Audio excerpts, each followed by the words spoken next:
vous allez pouvoir constater la catastrophe de cette chose.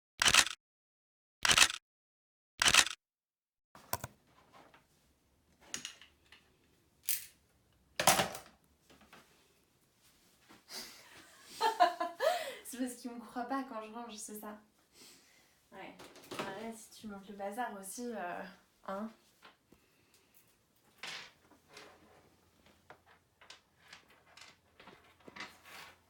C'est dangereux de montrer ça.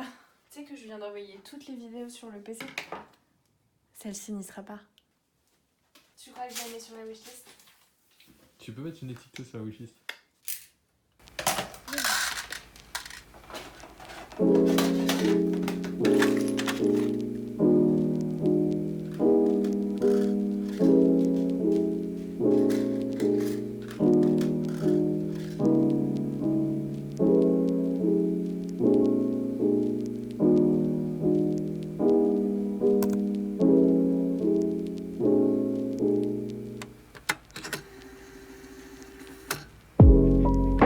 On va démonter ce qu'on a fait hier.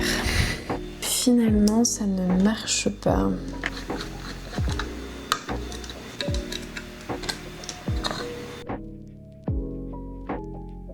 On est censé faire un petit usinage supplémentaire.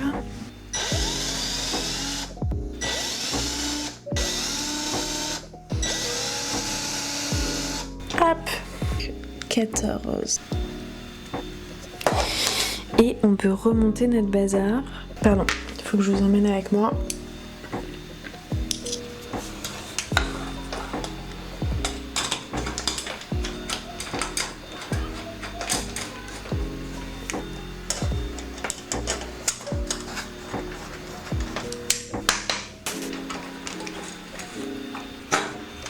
Hop. Là au milieu, j'ai une petite entretoise qui me permet de maintenir le roulement avant et le mouvement arrière.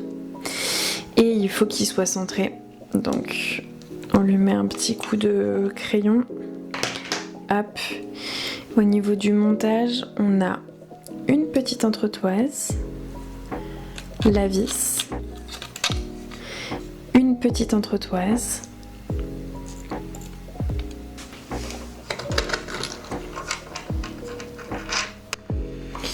je vais serrer un peu comme une bourrin juste pour voir comment le roulement y réagit. Je n'arrive pas. Si je serre pas mal. Encore. Ok, là je sens, c'est le bois qui prend. Alors, je suis déçue. Mais alors comment ça se fait? Pourquoi?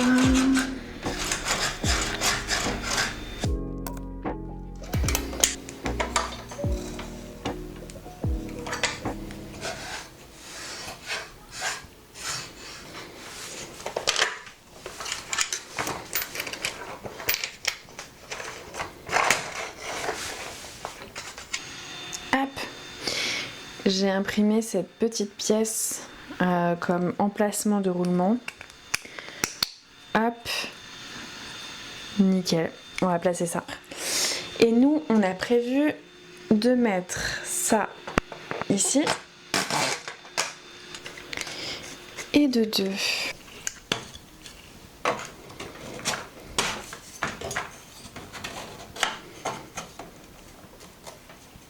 Mes marteaux étaient genre 10 fois plus longs que ça. Ça, c'est très bon signe. Ils reviennent en place tout seuls. Ça veut dire que les roulements fonctionnent vraiment pas si mal. Et du coup, on peut même faire un test avec les bobines.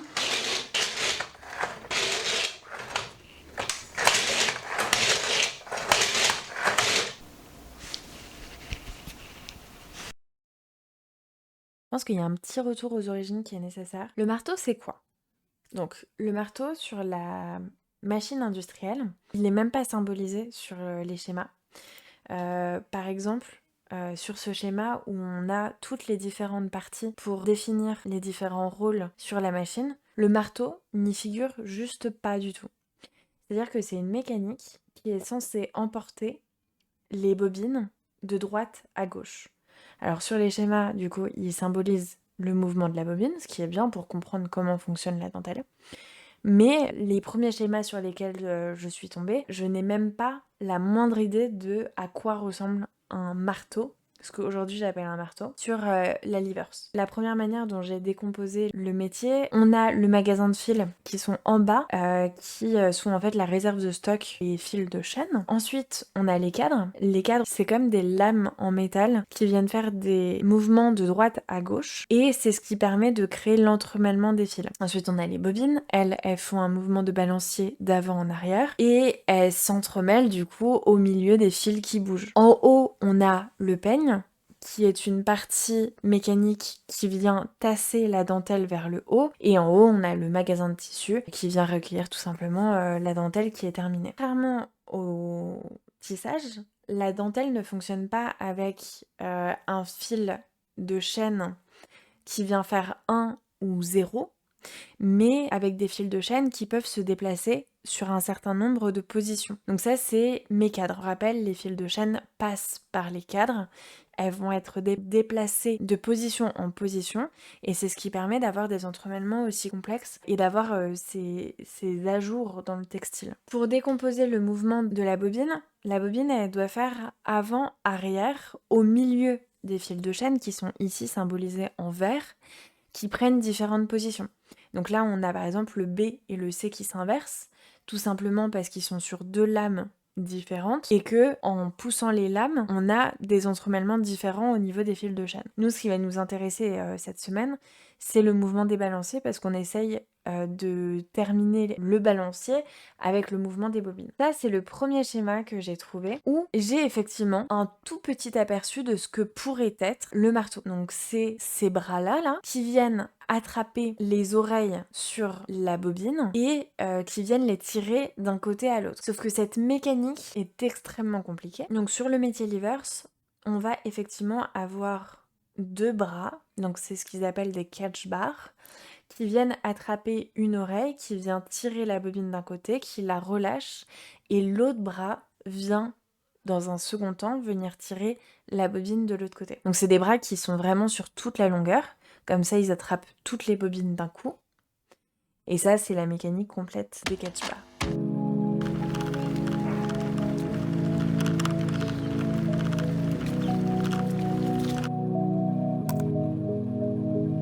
Là, du coup, ce que je suis en train de vous dire, c'est que cet après-midi, je vais travailler sur les bobines, parce que pour finir les poussoirs du marteau qui fonctionnent enfin, il faut finir les bobines. Je pense recommencer le design à zéro pour partir sur de bonnes bases et pour pouvoir mieux travailler. Voilà, en gros, je vais couper 20 minutes de blabla, mais c'est l'idée.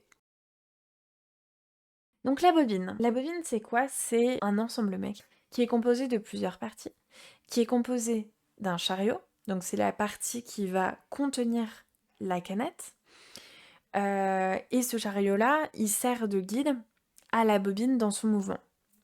La bobine, elle, c'est vraiment la canette de fil, c'est le magasin de fil. Il est autonome, il n'a pas besoin de mécanisation ou de quoi que ce soit, ou d'un autre élément mécanique pour l'enclencher. Il gère sa propre tension. Grâce à une queue de rat, donc c'est le petit 5 ici, qui s'appuie sur la bobine et qui, par son appui, permet une gestion de tension. Pas compliqué en théorie. Alors les bobines des Livers ont pris... les bobines des métiers à dentelle ont pris une multitude de formes. Ça, c'est vraiment la bobine typique des Livers, avec les 2 oreilles, ces trous qui servent à gérer des centaines de bobines en même temps, pouvoir les porter en une plutôt que à chaque fois devoir enlever une bobine par une bobine. Au milieu, j'ai la canette et j'ai, il me semble, le 12, ça doit être le dévidoir, donc c'est par là où le fil doit passer. Donc pour rappel, le brise-fil, c'est l'idée de mettre un triangle pour que les fils puissent passer à droite et à gauche de la bobine et ne pas rester bloqués face à une surface perpendiculaire au fil. Et l'idée, c'est d'enlever la matière de la bobine pour qu'elle ne se retrouve pas dans le fossé. Et donc, dans les idées que on a pu voir, on a l'idée que le marteau soit également une pointe pour qu'il puisse également passer à travers la nappe de fil et donc créer un design qui soit à la fois la bobine en pointe et à la fois le marteau en pointe. Donc la possibilité également de faire une bobine en 2 parties avec le bas qui est le brise-fil de la bobine et le haut qui est le V récepteur du marteau qui est inversé. Sauf que j'ai tenté plein de choses et en fait en termes de design c'est rien que ça. En fait ça veut dire que le marteau il a plus du tout son rôle de guide de la bobine et que la bobine elle va partir à droite et à gauche. L'idée du V pour le marteau c'était de garder une stabilité, une verticalité et un axe. Si je mets le marteau en pointe, je perds totalement cette fonction-là du marteau. Ce qui est problématique parce que la bobine a beaucoup de mal à garder parfaitement son axe parce on est sur des jeux en fait mécaniques. Il faut que ça glisse, mais en même temps il faut un maximum de précision pour qu'il puisse atteindre l'autre côté des toboggans. Mercredi matin, on est déjà mercredi. Ah là là, le temps passe tellement vite. Hier, j'ai tenté de revoir ma bobine et j'ai passé beaucoup de temps à expérimenter des trucs qui fonctionnent pas du tout au niveau du design. Et cette nuit, ça a tournicoté un peu. Et je pense que je vais garder mon idée de marteau d'origine avec le V inversé, mais je vais tout mettre en place pour que vraiment il ne dépasse pas de la bobine et qu'il n'y ait aucune possibilité que le fil s'entrave à l'intérieur. Je pense que c'est faisable avec ce design là, en tout cas ça me paraît plus facile. Alors la facilité c'est pas forcément ce qu'il faut, mais ça me paraît, pour l'instant ça me paraît être la bonne solution. Donc je pense que je vais rester comme ça, d'autant plus que la bobine fonctionne actuellement avec les toboggans.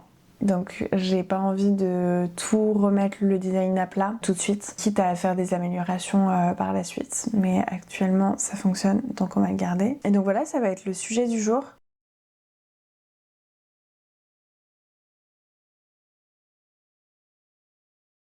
Et donc, j'ai commencé à faire ça. Donc j'ai enlevé de la matière sur la bobine. Attention, la bobine, quand elle arrive au niveau des fils de chaîne, la nappe de fil qu'on essaye absolument d'éviter, potentiellement, elle va se prendre le rail du chariot. Et si elle s'engouffre dans cette fourche, je suis foutue. Donc, je me suis dit, ok, c'est pas possible, il va falloir qu'on enlève de la matière.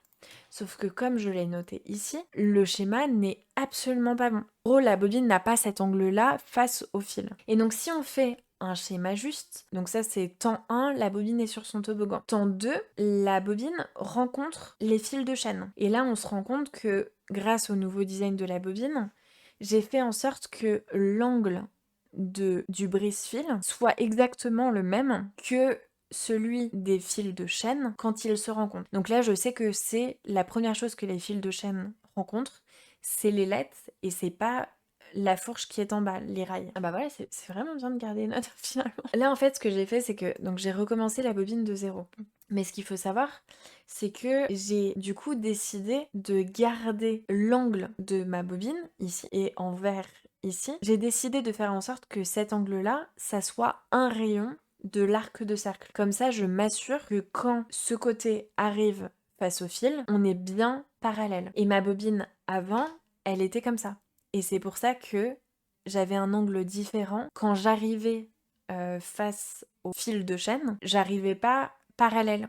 Parce que en fait, ma bobine, je lui avais fait un angle qui n'était pas celui du rayon de l'arc de cercle. Je le montre le fait que les roulements, ils sont bien positionnés sur le toboggan, donc ils vont être posés. Et ce qui fait que ça ne va pas juste glisser, mais que ça va bien rouler, c'est le fait que ici, j'ai un petit rail qui à la fois sert pour que la bobine ne parte pas toute seule vers le haut quand ça tire un peu fort, mais aussi pour garder l'écart entre le roulement à billes, roulement poulie, et le toboggan. Et alors ça, typiquement dans les essais ratés que j'ai tenté de faire, nous avons ça. C'est-à-dire que j'ai effectivement tout en bas le brise-fil qui est donc la pointe tournée vers les fils, et en haut, j'ai le V inversé en creux. Mais c'est horrible, c'est horrible. C'est terrible comme design. Cet après-midi, on va passer au poussoir. Donc dans les choses que j'ai travaillées, la semaine dernière, on avait vu que la forme du poussoir n'était pas du tout adaptée à la forme de l'ailette. Et ça, en fait, c'était assez simple à résoudre, même si ça m'a un peu pris la tête. C'est juste parce que l'ailette, en fait, elle est parallèle à un rayon, mais elle ne fait pas partie des rayons du cercle. Ce qui fait qu'en fait, il suffisait d'appliquer la parallèle à la forme du poussoir. Et dans ce cas-là, on a effectivement une forme qui est parfaitement ajustée à la géométrie de la bobine. Le deuxième questionnement, c'était comment je fais pour que cette forme, qui soit une forme en V, alors pourquoi on l'a fait en V? Tout simplement pour que, encore une fois, elle épouse parfaitement la géométrie de la bobine, mais que du coup, elle permette de garder verticale et de garder dans l'axe la bobine. Donc on est vraiment sur un accompagnement de la bobine pour éviter qu'elle dérive de droite à gauche. C'est pour la garder bien verticale. Donc c'est vraiment l'idée qu'elle accompagne le mouvement de la bobine. Et donc comment faire pour que cette forme, qui ici paraît la pire pour passer dans une nappe de fil qui est verticale, et les fils qui doivent passer entre chaque poussoir. Donc on se dit, bah en fait, ça va se coincer dans le V, enfin, ça va forcément choper les fils dans le V avec cette pointe-là, ça les dirige tout droit là-dedans, et dans ce cas-là, bah, ça bloque le marteau. Et donc c'est un problème. Mais ce que je me suis dit, et c'est une première idée, c'est de se dire que le marteau est plus fin que la bobine, qui fait que le fil, théoriquement, il sera appliqué à la largeur de la bobine et donc il ne viendra pas, il sautera cette petite pointe pour euh,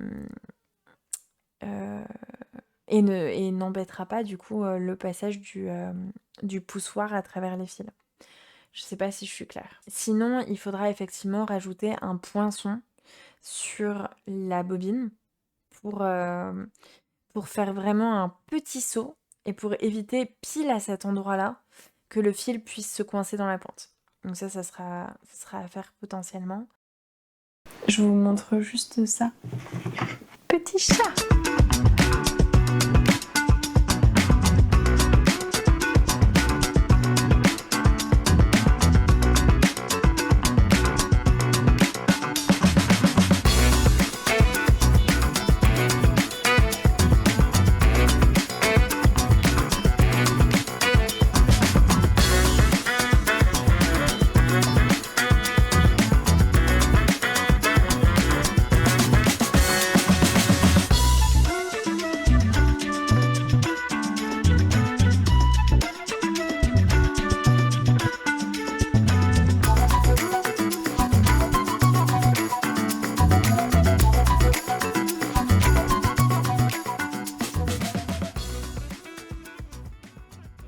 On a pu ajuster notre marteau et je suis en train de réfléchir mais on l'a pas totalement ajusté. On va faire l'essai en direct, ça ne va pas marcher du coup logiquement parce que j'ai pas adapté la longueur du poussoir au fait que j'avais enlevé de la largeur à la bobine. Donc si on fait ça en direct, ça donne quoi? Ouais. Alors là on voit qu'on a trop de marge ici et du coup je suis en train de me demander si mon marteau d'origine n'était pas bon. Ça fait mal ça.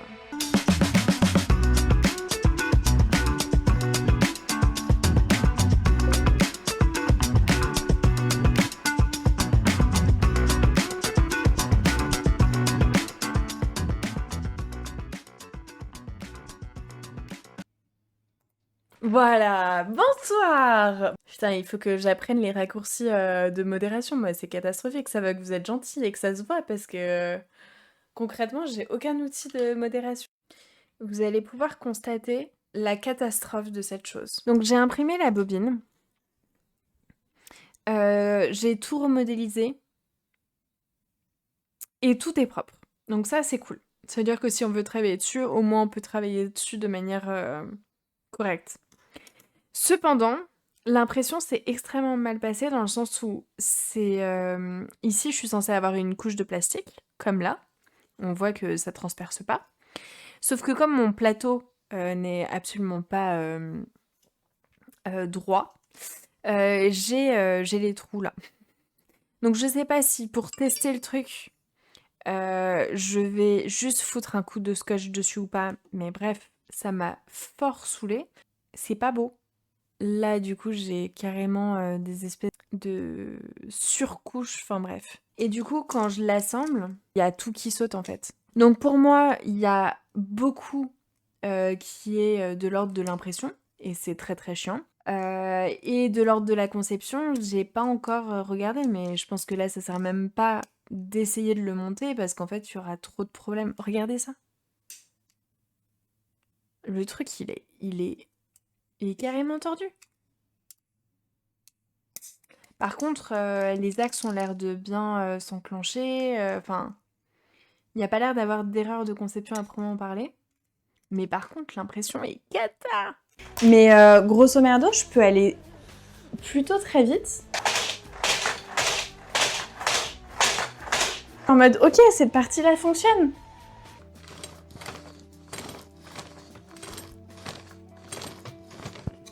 ASMR méca. C'est les bobines qui font du bruit. Bye!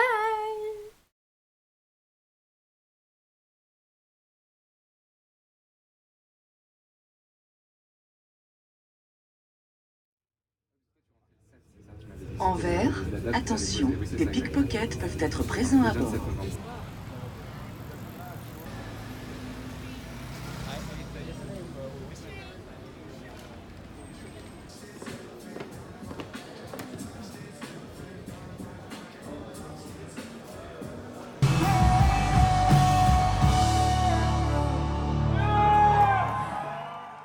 Et là, ma semaine disparaît entre mes doigts. Je sais même pas exactement, dire à quel point les journées sont passées vite. J'ai rien filmé de particulier, vendredi, ni samedi parce que je travaillais, à la mercerie, et je finissais de la modélisation ou, du montage vidéo, mais pas de quoi faire du contenu. Et du coup, ça nous ramène à dimanche, où bah, je suis en train de monter ce vlog. C'est pas grave, il y aura du contenu la semaine prochaine aussi. Sur ce, je vous souhaite un bon dimanche soir et je vous dis à dimanche prochain pour la suite de l'aventure.